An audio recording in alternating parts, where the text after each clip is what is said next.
श्रोते हो नमस्ते. आपल्या सर्वांना शुभ दिवस.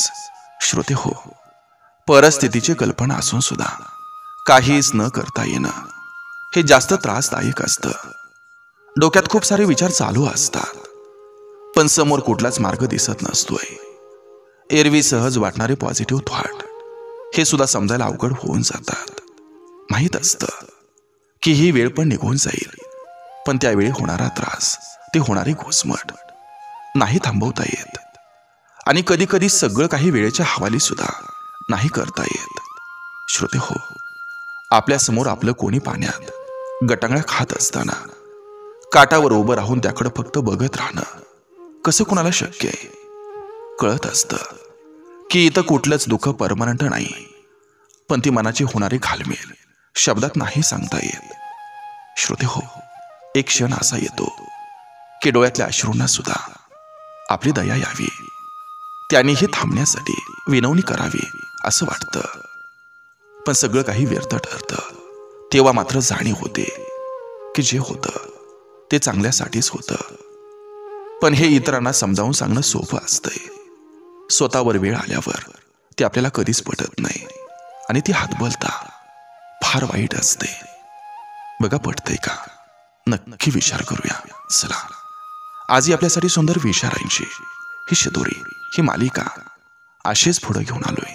चला, करूया सुरुवात सुंदर विचारांना, सुंदर सुविचारांना.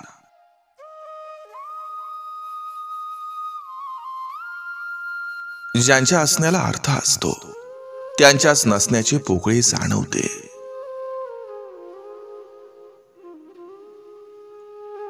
डोक्यावर बर्फ आणि जिभेवर साखर असली की सगळे प्रश्न आपोआप सुटत असतात.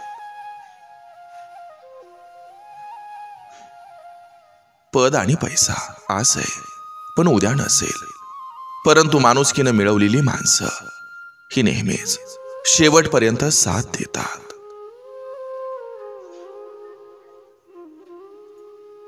चार भिंतीतल्या एकटेपणापेक्षा भिंती बाहेरचा एकटेपणा हा जास्त भयानक असतो. कोणाकडे काय आहे आणि कोणाकडे काय नाही, यापेक्षा आपल्याकडे जे आहे त्यात समाधानी राहणं म्हणजे खरं आयुष्य. आयुष्यात काही शिकायचंच असेल तर वाईट वेळेत संयम ठेवायला शिका. अहंकार हा कोणाला चुकलेला नाही. त्याचे पण दोन चेहरे असतात, एक स्वाभिमान आणि दुसरा गर्व. अहंकाराचं रूपांतर जेव्हा स्वाभिमानात होतं तेव्हा कर्तृत्व जन्माला येतं, आणि जेव्हा तो गर्वाचं रूप धारण करतो तेव्हा तो फक्त विनाशाला निमंत्रण देतो.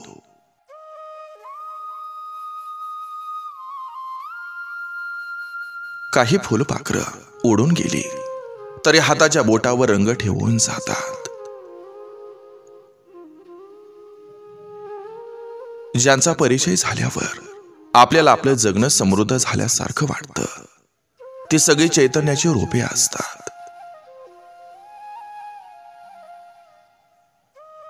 भाऊ असावा लक्ष्मणासारखा, सावत्र असूनही शेवटपर्यंत साथ देणारा, आणि मित्र असावा तर कर्णासारखा, अधर्म माहीत असूनही मैत्रीमध्ये धर्म शोधणारा.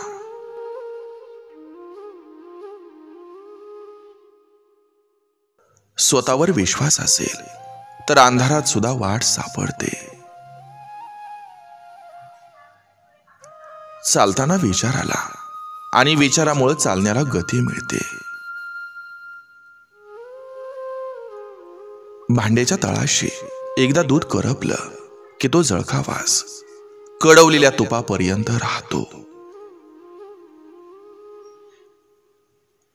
विसरण्याची सवय सुद्धा खूप महत्वाची असते, कारण सगळं काही आठवलं तर माणूस कधीच आनंदी राहू शकत नाही. दुसऱ्यासाठी थोडी झीज सोसता येत नसेल तर स्वतःला माणूस म्हणवून घेण्याची लाज वाटायला हवी.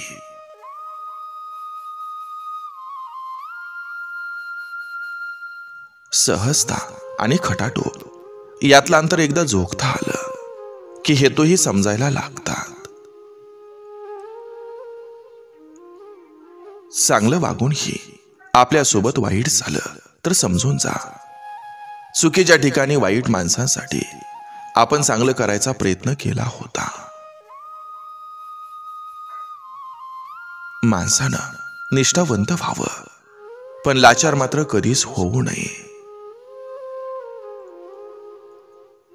आपल्या मनाची खिडकी ही स्वच्छ ठेवली की आपल्याला बाहेरचं जग सुद्धा सुंदर वाटायला लागतं.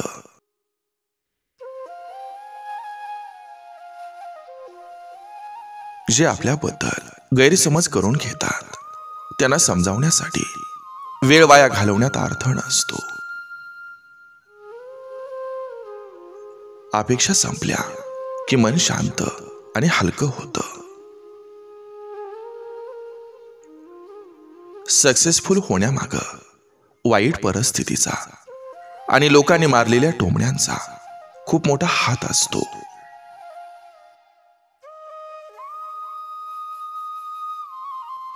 हृदयातील भावनांना समजून घेणारा अडाणी माणूस हा जगातील सर्वात ज्ञानी व्यक्ती असतो.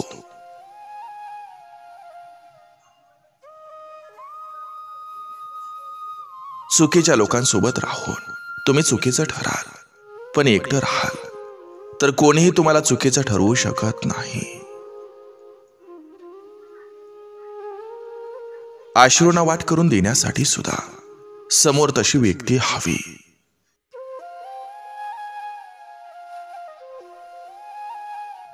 जिथं विजय अशक्य असतो तिथं गद्दारांची मदत घेतली जाते.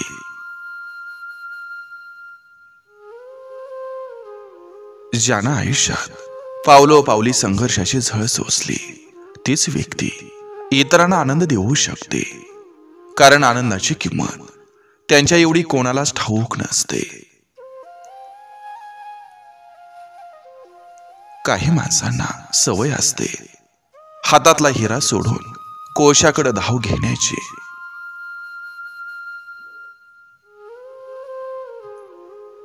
काही दुःख असे असतात ज्यांना आपण सहन करू शकतो, पण कधीही कोणाला सांगू शकत नाही.